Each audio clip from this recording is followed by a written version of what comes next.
दही को कभी भी नमक के साथ मत खाइए, दही को हमेशा मीठी चीजों के साथ खाइए।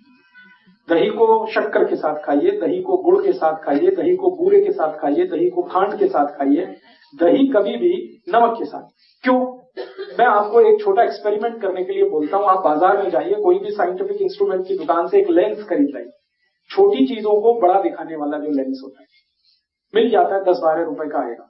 एक दिन लाके अपने दही पे लगा के देखिए, तो इतने बैक्टीरिया दिखाई देंगे आपको जो करोड़ों की संख्या में। दही के ऊपर लगा के देख लीजिए, वो इधर जाते हुए उधर जाते हुए घूमते हुए टहलते हुए दिखेंगे। ये सब जीवित है और शरीर को ये चाहिए, सब जीवित अवस्था में चाहिए, क्योंकि ये बैक्टीरिया दही के साथ जब हम खाते हैं तो अंदर जाके हमारे जो एंजाइम सीक्रेशन है उसको ये बैक्टीरिया बहुत मदद करते हैं। तो दही हम खाते हैं बैक्टीरिया के लिए, जीवाणुओं के लिए दही खाते हैं। दही को आयुर्वेद की भाषा में कहा जाता है जीवाणुओं का घर, और एक दो नहीं, करोड़ों। एक कप दही में अगर कैलकुलेट करेंगे 1 करोड़ से ज्यादा जीवाणु।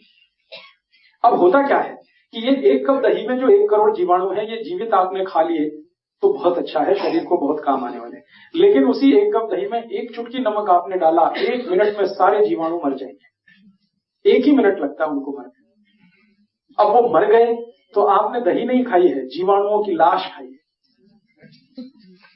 तो दही नहीं रह गया, वो जीवाणुओं की लाश हो गया।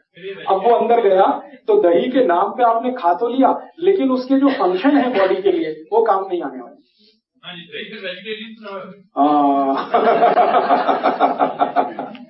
बहुत अच्छा सवाल है कि ये वेजिटेरियन है या नॉन वेजिटेरियन है। थोड़ी देर में मैं बात करूंगा जीवाणुओं पे, तब इसमें से क्लैरिफाई हो जाएगा। अभी जो बात चल रही है वो ये कि 1 चुटकी नमक डालते ही 100 किलो दही के सारे जीवाणु मर जाते हैं, 1 चुटकी। हाँ, ये बात सही है, दुनिया में कुछ भी वेजिटेरियन नहीं है। हम थोड़ी देर में इस पे एक्सप्लेनेशन करेंगे। दही में 1 चुटकी नमक डालते ही सब मर जाते, क्योंकि नमक के जो केमिकल्स हैं वो जीवाणुओं के दुश्मन है सारे। नमक के सारे केमिकल्स जीवाणुओं के दुश्मन है। इसलिए आयुर्वेद में कहा गया है कि दही में कोई ऐसी चीज खिलाइए जो जीवाणुओं की संख्या को बढ़ाए, मारे नहीं, खत्म न करे। इसलिए कहा गया है दही को गुड़ के साथ खाइए। गुड़ डालते ही जीवाणुओं की संख्या मल्टीप्लाई हो जाती है। मल्टीप्लाई 1 करोड़ से 2 करोड़ पहुंच जाते हैं। थोड़ी देर गुड़ मिला के रख दीजिए, इतनी तेज उनकी ग्रोथ है। दही में बूरा डाल दीजिए, बूरा समझते हैं? तो दही में बूरा डाल दीजिए, मल्टीप्लिकेशन इतना फास्ट होता है कि कोई इमेजिनेशन नहीं कर सकता। एक दिन आप ये कर लीजिए मेरे कहने पर, 15 रुपए का लेंस आएगा, लाइए, खर्चा करिए, सवेरे से शाम तक ये एक्सपेरिमेंट करिए, तो आपको समझ में आ जाएगा कि जीवाणु कितनी तेज मल्टीप्लाई करते हैं मीठी चीज डालने पर। चीनी भी डालें तो भी मल्टीप्लिकेशन होता है, गुड़ डालें तो और ज्यादा होता है, बूरा डालने पर सबसे ज्यादा होता है। और एक मिश्री आती है, मिश्री, वो पीस के दही में डाल दीजिए, तब तो अद्भुत होता है, सोने में सुहागा। भगवान कृष्ण दही को मिश्री के साथ ही खाते थे। तो आप जो है दही को खाने का नियम तरीका थोड़ा बदलिए। मैंने पंजाब में बहुत लोगों को देखा दही में नमक डाल के खाते हैं या लस्सी में नमक डाल के। ये लस्सी नमक के साथ नहीं खाई जाती, गुड़ के साथ खाई जाती है, खांड के साथ खाई जाती है, चीनी के साथ खाई जाती है। मुझे पुराने समय का याद आता है कि हम लोग हमारे मामा के घर जाते थे दही बूरा खाने के लिए। दही नमक खाने के लिए कभी कोई कहीं नहीं जाता, दही बूरा खाने जाता। और दावतें होती थी गांव में तो दही के साथ बूरा ही डाला जाता था। बहुत इंटेलिजेंट लोग थे वो सब। अब शुगर जो है वो आपकी एक स्पेसिफिक प्रॉब्लम है, वो तो पूरे देश की नहीं है, आपकी प्रॉब्लम है। तो आप अपनी शुगर को कंट्रोल करने के तरीके मैं बता दूंगा, वो आप करते हुए दही को इस्तेमाल कर सकते हैं, मीठा दही भी इस्तेमाल कर सकते हैं। लेकिन दही के लिए विशेष मैं आपसे कह रहा हूं कि दही में नमक नहीं। और इसी तरह का और एक नियम है, वो ये कि दूध खाते हुए या दूध पीते हुए कोई भी नमक की चीज ना हो। दूध और नमक की भी दोस्ती नहीं है, दही और नमक की भी दोस्ती नहीं। अगर कोई चीज दूध की खा रहे हैं तो नमक की चीज ना हो, नमक की चीज खा रहे हैं तो दूध की चीज ना हो। अब आप कहेंगे इट इज हाईली इम्पॉसिबल। ऐसे इम्पॉसिबल है कि खीर खानी है और सब्जी ना हो, ये तो बड़ा मुश्किल है। तो मेरा तो आपको रिक्वेस्ट है कि खीर खानी है तो रोटी खीर खाइए या पूरी खीर खाइए। खीर को पूरी के साथ खाइए, खीर को रोटी के साथ खाइए, सब्जी ड्रॉप कर दीजिए उससे, बहुत अच्छा होगा। नहीं कर सकते हैं तो आयुर्वेद ने उसका एक रास्ता निकाला। वो रास्ता ये दिया उन्होंने कि अगर आप दूध को नमक के साथ खाना चाहते हैं या दूध की चीज के साथ नमक की चीज भी खाना चाहते हैं तो नमक बदल दीजिए अपने घर का। नमक लाइए सेंधा, जिसको हम पाकिस्तानी नमक कहते हैं, लाहौरी नमक कहते हैं, वो नमक खाइए। अब आप बोलेंगे इसमें क्या फर्क है? बहुत बड़ा फर्क है। एक तो नमक बनता है समुद्र के पानी से, जिसको आदमी बनाता है, जो आजकल आपके घर में आता है। ये बाजार से जो आप नमक लाते हैं ना आयोडीन युक्त, ये सब समुद्र के पानी का नमक है। और एक नमक है जो भगवान बनाता है, ईश्वर बनाता है। वो वही नमक है जिसको लाहौरी नमक कहते हैं, सेंधा नमक कहते हैं, कुछ लोग उसको उपवास का नमक भी कहते हैं, फरारी नमक कहते हैं। वो उपवास में इस्तेमाल करने वाला नमक है। दोनों नमक को लेबोरेटरी में जब टेस्ट किया हम लोगों ने, बहुत काम किया इस नमक पे हम लोगों ने, रिसर्च करके, टेस्टिंग कर करके, तो पता चला कि जो समुद्र का नमक है, समुद्र पानी का नमक है, इसमें शरीर के काम आने वाले 3 या 4 ही माइक्रो न्यूट्रिएंट्स हैं। 3 से 4, कभी कभी 3 रहते हैं, कभी 4 रहते हैं। और ये जो समुद्र के नमक को छोड़कर हम सेंधा नमक खाना शुरू करें, पाकिस्तान वाला, लाहौर वाला या उपवास वाला, उसमें 94 तक माइक्रो न्यूट्रिएंट्स, 94। अब आप देख लीजिए फायदे का सौदा क्या है। ये नमक है जिसमें 3 से 4 माइक्रो न्यूट्रिएंट्स हैं, वो नमक है जिसमें 90 से 94 माइक्रो न्यूट्रिएंट्स हैं। तो आप सीधे कहेंगे हमको तो वही चाहिए, वही नमक सबसे अच्छा है। और मैंने इस पे थोड़ा काम किया तो पता ये चला कि जब हम समुद्री पानी का नमक खाते हैं तो शरीर के सारे कॉम्प्लिकेशंस बढ़ते, क्योंकि वो शरीर को अनुकूल नहीं पड़ता, क्योंकि समुद्र का पानी ही अनुकूल नहीं है किसी को। समुद्र के पानी को शुद्ध करने की ताकत तो भगवान और ईश्वर और वाहेगुरु के पास है, और किसी के पास नहीं। आदमी तो नहीं कर सकता। ये समुद्र का पानी जब धूप पड़ती है, वेपराइज होता है, बादल में बदलता है, बादल फिर बरसता है, पानी आता है, वो जो साइकिल है वो ईश्वर की, प्रकृति की साइकिल है, हमारी नहीं। वो ही कर सकता, हम नहीं कर पाते। लेबोरेटरी में कितना भी हम शुद्ध करें वो नहीं आ पाता। और दूसरी जानकारी कि सारे नमक समुद्र वाले ब्लड प्रेशर बढ़ाने वाले। समुद्र के पानी का जितना नमक खाएंगे ब्लड प्रेशर उतना ही बढ़ेगा। और आजकल ब्लड प्रेशर एक कॉमन डिसीज हो गई है जो किलर है, किसी को भी मार डाले। हर दूसरे तीसरे आदमी को पूछ लो तो कहता बीपी हाई है। उसका सबसे बड़ा कारण है नमक, जो हमारे घर में है। मैं आपको और एक ऐतिहासिक जानकारी देना चाहता हूं, सुन के आपको खराब जरूर लगेगा लेकिन वो सच है। वो ये है कि ये समुद्र के पानी का नमक हम भारतवासियों ने मात्र 70 साल पहले से खाना शुरू किया है। 70 साल पहले कोई भारतवासी समुद्र के पानी का नमक नहीं खाता था। हम सब सेंधा नमक, आयोडीन के नाम पर। अब समस्या इसमें एक आती है, वो ये कि हमको आयोडीन की डिफिशियंसी है नहीं, क्योंकि हम आधा कटोरी दाल रोज खाते हैं। फिर हम एक्स्ट्रा आयोडीन वाला नमक खाएंगे तो आयोडीन जरूरत से ज्यादा शरीर में हुआ तो समस्या आती है। और वो समस्या क्या आती है? सबसे बड़ी समस्या आती है नपुंसकता की। सरप्लस आयोडीन जितना भी शरीर में आएगा आपको लगातार नपुंसक बनाता जाएगा, इंपोटेंसी आप में आएगा। और हमारे देश में ये केसेस अब आने लगे हैं। मैं तो डॉक्टर की तरह से भी काम करता हूं पिछले 12 साल से, और ट्रीटमेंट देता हूं, निःशुल्क देता हूं, फोकट में चिकित्सा करता हूं, इसलिए बहुत पेशेंट होते हैं। मेरे पास ऐसे हजारों पेशेंट हैं जिनकी शादियां हो गई हैं, 10 साल हो गए, 12 साल हो गए, कहीं कोई कॉम्प्लिकेशन नहीं है, बच्चा नहीं हो रहा। मैं दोनों की रिपोर्ट निकलवाता हूं, पति की, पत्नी की, कहीं कोई मुझे कॉम्प्लिकेशन समझ में नहीं आता।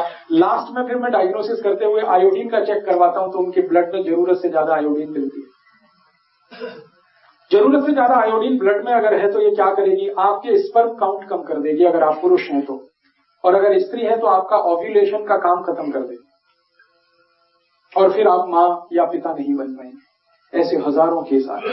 फिर मैं क्या करता हूं, जब मुझे कोई कॉम्प्लिकेशन नहीं लगता, आयोडीन सरप्लस दिखता, मैं उनको कह देता हूं नमक बदल दो, आप ये सेंधा नमक खाना शुरू करो, काला नमक खाना शुरू। 1 साल के बाद वो आते हैं, कहते हैं बच्चा तो हो गया। 1.5 साल में आके कहते हैं बच्चा तो हो गया। फिर वो मुझे कहते हैं आप तो बड़े चमत्कारी आदमी है। मैं कहता हूं मेरा कोई चमत्कार नहीं है, आप में बड़ी सिद्धि है। ऐसी बातें करना शुरू कर देते। मैं कहता हूं ये मेरा चमत्कार नहीं, नमक का चमत्कार है। इतनी सिंपल सी बात है। किसी को भी अगर ऐसा लगता है कि उनकी एनर्जी लेवल कम हो रही है, सेक्स पावर कम हो रही है, आप सिंपल इतना ही करो, नमक चेंज कर दो। नमक चेंज करते ही आप देखना आप में चेंजेस आएंगे, मिरेकलस।